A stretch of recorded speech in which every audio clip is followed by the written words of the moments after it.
భరతుని చరిత్ర. మహానుభావుడైన ఋషభుని కుమారుడే భరతుడు. ఆయన పరిపాలించాడు కాబట్టే మన దేశమునకు భరతఖండము అను పేరు వచ్చింది.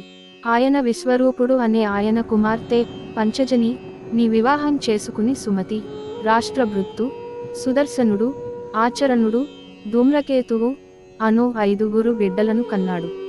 ఆయన భక్తి వైరాగ్యములతో కొన్ని వేల సంవత్సరములు భరతఖండమును పరిపాలించాడు. ఆయనలా పరిపాలించిన వారు ఇంకొకరు లేరు కాబట్టి భారతదేశమునకు భరతఖండము అను పేరు వచ్చింది. ఆయన ఒకరోజు అనుకున్నాడు, ఇలా ఎంతకాలం రాజ్యం చేస్తాను, ఇక్కడి నుండి బయలుదేరి పులహాశ్రమమునకు వెళ్ళిపోతాను. అక్కడ గండకీ నది ప్రవహిస్తోంది, అక్కడ సాలగ్రామములు దొరుకుతూ ఉంటాయి, నేను అక్కడికి వెళ్ళి తపస్సు చేస్తాను అని బయలుదేరి తపస్సు చేయడానికి వెళ్ళిపోయాడు. శ్రీమన్నారాయణుని ఆరాధన చేస్తూ ఉండేవాడు. ఇలా ఉండగా ఒకరోజు తెల్లవారు జామునే సూర్యమండలాంతర్వర్తి అయిన నారాయణ దర్శనము తెల్లవారిన తరువాత జరుగుతుందనే ఉద్దేశంతో నదీ స్నానం కొరకని చీకటి ఉండగానే వెళ్లి స్నానం చేసి నది ఒడ్డున కూర్చుని జపం చేసుకుంటున్నారు. ఆ సమయంలో ఒక చిత్రమైన సంఘటన జరిగింది. అక్కడికి నిండు చూలాలైన ఒక లేడీ పరిగెత్తుకుంటూ వచ్చింది. ఇంతలో అక్కడే అరణ్యంలో సింహం ఒకటి అరణ్యము బ్రద్దలైపోయేటట్లు గర్జించింది. సింహం అరుపు విని నిండు గర్భిణి అయిన లేడీ భయపడిపోయి నీటిలోకి దూకేసింది. వెంటనే దానికి ప్రసవమై ఒక లేడి పిల్ల పుట్టింది. లేడి వరదలో కొట్టుకుపోయింది. దానిని భరతుడు చూడలేక గబగబా వెళ్లి ఆ పిల్లను తెచ్చాడు. అయ్యో తల్లి మరణించిందే అనుకుని ఈ లేడిపిల్లను ఆశ్రమంలో తన పక్కన పెట్టుకున్నాడు. మెల్లమెల్లగా దానికి లేత గడ్డిపరకలు తినిపించడం, కొద్దిగా పాలు పట్టడం, దానిని పులో సింహమో వచ్చి తినేస్తుందని ఎవరికీ దొరకకుండా ఆశ్రమంలో తలుపులు వేసి పడుకోబెట్టడం చేసేవాడు. ఎప్పుడూ లేడిపిల్ల గురించి ఆలోచిస్తూ ఉండేవాడు. జపం మొదలు పెట్టేవాడు. అమ్మో, నేను ఎక్కువసేపు కళ్ళు మూసుకుంటే ఈ లేడీ ఎక్కడికైనా వెళ్ళిపోతుందేమో, ఏపులో దానిని తినేస్తుందేమోనని దానిని చూసుకుంటూ ఉండేవాడు. రాను రాను ఆయన దేనికోసం తపస్సుకు వచ్చాడో అది మరచిపోయి లేడిపిల్లను సాకడంలో పడిపోయాడు. భరతునికి అంత్యకాలం సమీపించింది. ప్రాణం పోతోంది. కానీ మనస్సులో మాత్రం అయ్యో నేను చచ్చిపోతున్నాను, నా లేడీ ఏమైపోతుందోనని ఆ లేడివంక చూస్తూ కన్నుల నీరు పెట్టుకుని ఆ లేడినే స్మరణ చేస్తూ ప్రాణం వదిలేశాడు. ఈశ్వరుడికి రాగద్వేషములు ఉండవు. ఆఖరి స్మరణ లేడి మీద ఉండిపోయింది కాబట్టి లేడిగా పునర్జన్మను ఇచ్చారు. అయ్యో, నేను లేడిని పట్టుకోవడం వలన కదా నాకీ సంగం వచ్చింది, అసలు నేను ఎవరినీ ముట్టుకొని అని వ్రతం పెట్టుకున్నాడు.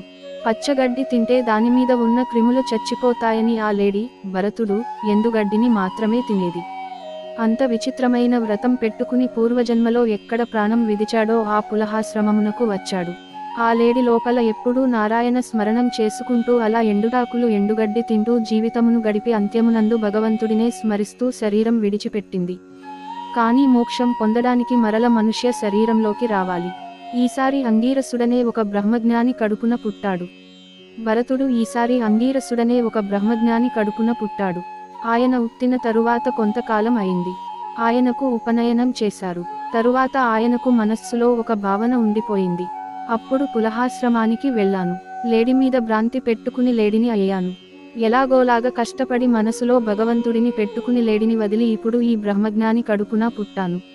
ఇప్పుడు కానీ నేను గాయత్రిని చేయడం, ఈయన చెప్పిన మంత్రములన్నీ నేర్చుకుంటే నాకు వివాహం చేస్తానని నాకు పెళ్లి చేసి నన్ను సంసారంలో పెడితే రేపు పొద్దున్న నాకు పిల్లలు పుడితే మరల భ్రష్టుడనైపోయి మరల ఎటు జారిపోతాను. అందుకని నేనెవరో ఎవరికీ తెలియకుండా ఉంటాను. నేనొక వెర్రివాని వలె ఉంటే నాకు పిల్ల నిచ్చేవాడెవడు ఉంటాడు అని నిర్ణయించుకుని వెర్రివాడిలా అలా కూర్చుని ఉండేవాడు. ఇంతలో ఆయన దురదృష్టవశాత్తు తండ్రి మరణించాడు. తల్లి సహగమనం చేసింది. సవతి బిడ్డలైన అన్నదమ్ములు, వీడికేమి వచ్చు, వీడికి శాస్త్రం ఏమిటి, వేడిని గొడ్లసాల దగ్గర కూర్చోబెట్టండి, పొలానికి పంపించండి, ఆ పనులన్నీ చూస్తుంటాడు అని అతనిని ఒరే పేద ఎత్తరా అనేవారు. ఎత్తేవాడు. పాసిపోయిన అన్నం పెడితే మారుమాట్లాడకుండా అదే తినేవాడు. సర్వం బ్రహ్మమయం జగత్ అని బ్రహ్మమునందు మనస్సు కుదుర్చుకుని ఉండిపోయాడు. ఒకరోజు అన్నదమ్ములు, నువ్వు పొలానికి వెళ్ళి పంటని కాపలా కాయరా అన్నారు. ఆయన పొలం వెళ్ళి మంచెను ఎక్కి వీరాసనం వేసుకుని కూర్చున్నాడు. లోకమునందు కొంతమంది చిత్రవిచిత్రమైన ప్రవృత్తులు ఉన్నవాళ్లు ఉంటారు. పిల్లలు లేని ఒక వ్యక్తి కాళికాదేవికి మంచి అవయవ హీనత్వం లేని వ్యక్తిని బలి ఇస్తే పిల్లలు పుడతారు అనుకుని వీడెవడో బాగానే ఉన్నాడు. మాట కూడా మాట్లాడడం లేదు, వీడిని తీసుకుపోదాం అని వెళ్ళి తాళ్లు వేసి కడుతున్నారు. బ్రహ్మజ్ఞానుల జోలికి వెళితే లేనిపోని ప్రమాదములు వస్తాయి. చక్కగా కట్టించేసుకున్నాడు. పద అన్నారు. వెళ్ళిపోయాడు. ఆలయానికి తీసుకుని వెళ్లారు. ఏదో పెట్టారు, తినేశాడు. తరువాత వంగు, నరికేస్తాము అన్నారు. వంగాడు. కత్తియందు బ్రహ్మము, నరికేసేవారియందు బ్రహ్మం. అంతటా బ్రహ్మమును చూసి తలవంచాడు. వెంటనే కాళికాదేవి విగ్రహంలోంచి బయటకు వచ్చి, ఆయన బ్రహ్మజ్ఞాని, మహానుభావుడు, అంతటా ఈశ్వర దర్శనం చేస్తున్నవాడు. ఆయన మీదన మీరు కత్తి ఎత్తుతారు అని కత్తి తీసి ఆ వచ్చినవారి శిరస్సులన్నీ నరికేసి ఆవిడ తాండవం చేసింది. ఆయన మాత్రం సంతోషంగా చూసి నవ్వుతూ స్తోత్రం చేశాడు. బ్రహ్మమే అనుకుని ఒక నమస్కారం పెట్టుకుని మరల తిరిగి వచ్చేస్తున్నాడు. అలా వచ్చేస్తుంటే సింధుదేశపు రాజు రాహుగనుడు ఇక్షుమతి నదీతీరంలో ఉన్న కపిల మహర్షి దగ్గర తపోపదేశం కోసమని వెళుతున్నాడు. బోయీలు పల్లకిని మోస్తున్నారు. అందులో ఒక బోయీకి అలసట వచ్చింది. వాడిని అక్కడ వదిలేశారు. 4వ బోయీ కోసం చూస్తుంటే ఈయన కనపడ్డాడు. మంచి దృఢకాయుడై ఉన్నాడు. ఈయనను తీసుకురండి, పల్లకీ మోస్తాడు అన్నారు. బాగా పొడుగైన వాడు పల్లకీ పట్టుకుంటే ఒక ఇబ్బంది ఉంటుంది. ఈయన పల్లకీ మోస్తున్నాడు. అంతటా బ్రహ్మమును చూస్తూ ఆనందపడిపోవడంలో ఒక్కొక్కసారి ఈశ్వర తేజస్సు జ్ఞాపకానికి వచ్చి అడుగులు తడబదేవి. అటువంటప్పుడు ఎత్తు పల్లములకు లోనై పల్లకీ లోపల కూర్చున్న రాజుగారి తల పల్లకి అంచుకు గట్టిగా తగిలేది. ఆయన 2-3 మాటలు చూసి, ఎందుకురా అలా ఎగిరెగిరి పడుతున్నారు? ఒంటిమీద తెలివి ఉందా అని అడిగారు. వాళ్ళు, అయ్యా, మా తప్పు కాదు. కొత్త బోయి సరిగా లేదు. వీడి ఇష్టం వచ్చినట్లు నడుస్తున్నాడు అన్నారు. రాజుగారికి చాలా కోపం వచ్చి ఆ బోయి వంక చూసి పరిహాసమాడాడు. మోస్తున్నవాడు బ్రహ్మజ్ఞాని. అన్నిటికన్నా ప్రమాదం బ్రహ్మజ్ఞానితో పరిహాసం ఆడడం. రాజుగారు పల్లకి తేరా తప్పించి క్రిందికి చూసి, తిన్నగా నిందించకుండా పరిహాసపూర్వకమైన నింద చేశాడు. అలా చేస్తే ఆయన ఏమీ మారు మాట్లాడకుండా ఇంకొక నవ్వు నవ్వి మళ్ళీ వెళ్ళిపోతున్నాడు. తాను అన్ని మాటలు అన్నాడు కాబట్టి జాగ్రత్తగా మోస్తాడని రాజు అనుకున్నాడు. ఈయన మరల బ్రహ్మమునందు రమించిపోతూ మళ్ళీ దూకాడు. ఎందుకో మళ్ళీ రాజుగారి బుర్ర టంగుమని తగిలింది. అప్పుడు రాజు, ఒరేయ్, నువ్వు ఒళ్ళు దగ్గర పెట్టుకుని మోస్తున్నట్లు నాకు కనపడడం లేదు. నిన్ను రాజదండనము చేత నా మార్గములోనికి తిప్పే అవసరము నాకు కనపడుతోంది. పలకవేమిటి అన్నాడు. ఇప్పటివరకు పుట్టిన తరువాత భరతుడు మాట్లాడలేదు. ఇప్పుడు ఆయన మాట్లాడడం మొదలు పెట్టాడు. రాజా, నువ్వు మాట్లాడింది నిజమే. నువ్వు ఎవరికి శిక్ష వేస్తావు? ఈ దేహమునకు శిక్ష వేస్తాను అంటున్నావు. ఈ దేహం నేను కాదు, నేను ఆత్మని అని ఉన్నవాడిని నేను. ఇది నీ మాయని, నీ అజ్ఞానాన్ని బయటపెడుతోంది అన్నాడు. ఈ మాట వినగానే రాజు ఆశ్చర్యపోయాడు. అయ్యబాబోయ్, మోస్తున్న వాడెవడో సామాన్యుడు కాదు, ఒక బ్రహ్మజ్ఞాని మాట్లాడుతున్నాడు అని పల్లకి ఆపమని గబాలున క్రిందికి దూకి ఆయన వంక చూస్తే గుర్తు పట్టడానికి యజ్ఞోపవీతం ఒక్కటే కనపడింది. ఆయన పాదముల మీద పడి నమస్కరించాడు. అయ్యా, నన్ను పరీక్ష చేయడానికి బహుశః కపిలుడే ఇలా వచ్చాడని నేను అనుకుంటున్నాను. మీరు ఎవరు? నిజం చెప్పండి. మీ వంటి బ్రాహ్మణులు జోలికి నేను రాను. మీ మాటలు నన్ను చాలా సంతోషపెట్టాయి. నాకొక్క మాట చెప్పండి, లేనిది ఎలా కనపడుతోంది అని క్షమాపణ చెప్పి ఆయన కాళ్ల మీద పడ్డాడు రాజు. అప్పుడు భరతుడు నవ్వి, రాజా, నువ్వు ఉపదేశం పొందడానికి అర్హత పొందావు. అందుకని చెబుతున్నాను. నేను అనబడే పదార్థం ఈ కన్నుల చేత చూడలేనిది కాదు. ఈ కన్నులకు కనపడుతుంది. దీనిని తిరస్కరించకపోతే ఏది కనపడుతోందో అది సత్యమని నిలబడిపోయిన వాడివే. ఇప్పుడు ఇంకా నీకు బోధ ఎందుకు? ఈ నేత్రానికి మూడిటి వలన అనేకము కనపడతాయి.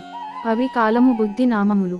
రూపము ఉంటే నామము ఉంటుంది, నామము ఉంటే రూపము ఉంటుంది. నామము రూపము రెండూ లేకపోయినట్లయితే మాయ పోయినట్లు అవుతుంది.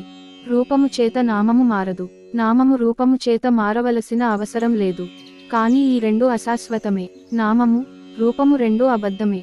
నామ రూపములుగా కాలగతియందు బుద్ధిచేత తిరస్కరింపబడుతుంది, మాంస నేత్రము చేత మగ్నము చేయబడుతుంది. అది నీవు తెలుసుకుంటే ఇప్పుడు నేను చెబుతాను. ఒక్క మాట ఆలోచించు. ఇది పృథివీ. ఈ భూమి మీద నా చరణములు పృథివీ, నా చరణముల మీద నా కాళ్ళు పృథివీ. ఇవన్నీ పృథివీ వికారములే. ఈ మాత్రం వికారమునకు నీవు ఒక పేరు పెట్టుకున్నావు. నేను మహారాజును, వాడు బోయి అనుకుంటూ నన్ను నిందించి మాట్లాడుతున్నావు. కానీ నీవు మాట్లాడడానికి ఆధారమైన ఆత్మ, నాలో ఉన్న ఆత్మ ఒక్కటే. రెండు శరీరములను ధరించాయి. ఈ రెండు నామరూపముల చేత గుర్తించబడుతున్నాయి. కానీ ఇవి మాయ, వీటికి అస్తిత్వం లేదు. లోపల ఉన్నదే శాశ్వతం. రాజా, నువ్వు ఇది తెలుసుకుంటే సత్యం తెలుసుకున్నట్లే. నీకు తత్వం అర్థం అయిపోయింది. కానీ సంసారం అనే అడవి దీనిని అర్థం కాకుండా చేస్తుంది. అక్కడ బంధుత్వములనే తోడేళ్లు ఉంటాయి. అవి మేకల వెంట తరుముకు వచ్చినట్లు వస్తాయి. ప్రతివాని ఇంట్లో ఈగలు ఉంటాయి. పొమ్మంటే పోవు. వాటిని తోలుకు తిని బతుకుతూ ఉంటారు. అలాగే పిల్లలు భార్య వెంబడించి ఉండనే ఉంటారు. కామన పోయినట్లు ఉంటుంది, మళ్ళీ వచ్చి చేతుతుంది. రాజా, వ్యవసాయం బాగా చేయాలని ఆనుకున్నవాడు కలుపు మొక్కని కత్తిరిస్తే సరిపోదు, మళ్ళీ మొక్క పెరిగిపోతుంది. మొదటంట తీసి బయట పారేసి ఎండిపోయిన తరువాత తగులబెట్టేయాలి. తరించాలనుకున్నవాడు కామనను ముందు గెలవాలి. అలా గెలవలేకపోతే ఏమవుతుంది? అడవిలో వెళుతుండగా నిన్ను చూసి 6 దొంగలు వెంట పడతారు. ఆ 6 ఎక్కడో లేరు, ఇక్కడే ఉన్నారు. 5 ఇంద్రియములు, మనస్సు, ఈ 6 లోపల కూర్చుని ఇంత జ్ఞానం కలిగినా, ఇంత ధర్మం కలిగినా ఎత్తుకుపోతారు. నువ్వు పతితుడవు అయిపోయి పతనం అయిపోయి మళ్ళీ మళ్ళీ పుడుతూ ఉండడం, శరీరంలోకి వెడుతూ ఉండడం, ఇది నేను అనుకోవడం, దీని అనుబంధములతో మగ్నం అయిపోవడం, ఈశ్వరుడిని తెలుసుకోవడం. అలా భ్రమణం తిరుగుతూనే ఉంటావు. రాజా, ఏనాడు నీ జ్ఞాననేత్రం విచ్చుకుంటుందో ఆనాడు భాగవతుల పాదసేవ చేస్తావు. వారి పాదముల మీద పడతావు. బ్రహ్మ జ్ఞానమును పొందుతావు. భక్తితో ఉంటావు. కర్మాచరణమును చేసి వైరాగ్యమును పొందుతావు. అదే మనిషి పొందవలసిన స్థితి అని ఆనాడు మహానుభావుడు భరతుడు చెబితే రహోగనుడు విని వైరాగ్యమును పొంది కపిల మహర్షి దగ్గర పూర్ణ సిద్ధాంతమును తెలుసుకున్నాడు. భరతుడు మోక్షమును పొందాడు. ఇలా ఎంతోమంది ఒక చిన్న పొరపాటుకి ఎన్నో జన్మలను ఎత్తవలసి ఉంటుంది. మనిషి సాధన విషయంలో ఎంతో జాగ్రత్తగా ఉండాలి. అరణ్యమునకు వెళితే మోక్షం వచ్చేస్తుందని అనుకోవడం చాలా అమాయకత్వం. ఇంట్లో ఉండి ప్రియవ్రతుడు మోక్షం పొందాడు. ఇంట్లో ఉండి నాభి మోక్షం పొందాడు. అంత వైరాగ్యంతో అంతఃపురంలోంచి బయటకు వెళ్లి ఋషభుడు మోక్షమును పొందాడు. ఇంట్లో ఉంటే నన్నేదో పట్టేసుకుందని భయపడిపోయి అరణ్యము వెళ్లి 3 జన్మలు ఎట్టి మోక్షం పొందాడు భరతుడు. కాబట్టి నిన్ను పాడుచేసేది ఇల్లు కాదు, నీలోపల ఉన్న మనసు. అందుకే ఆధునిక కవి ఒక మాట అన్నారు, తలనీలాలు అస్తమానం ఇచ్చేస్తే ఎంతకని సరిపోతుంది, మళ్ళీ పుట్టేస్తున్నాయి పాపాలు. పాపాలకు నిలయమైన మనస్సును ప్రక్షాళన చేయాలి. నీ మనస్సే నీ ఉన్నతికి గాని పతనమునకు గాని కారణము అవుతోంది అని ఒక అద్భుతమైన విషయాన్ని నలుగురి యందు 4 విషయములను ప్రతిపాదన చేస్తూ ఇంత అద్భుతమైన ఘట్టాన్ని గృహస్థాశ్రమంలో తరించడానికి మనకి ఉన్న అనుమానములను నివృత్తి చేస్తూ వ్యాస భగవానుడు ఇచ్చిన అమృత ఫలాలను పోతనగారు ఆంధ్రీకరించి మనలను ఉద్ధరించారు.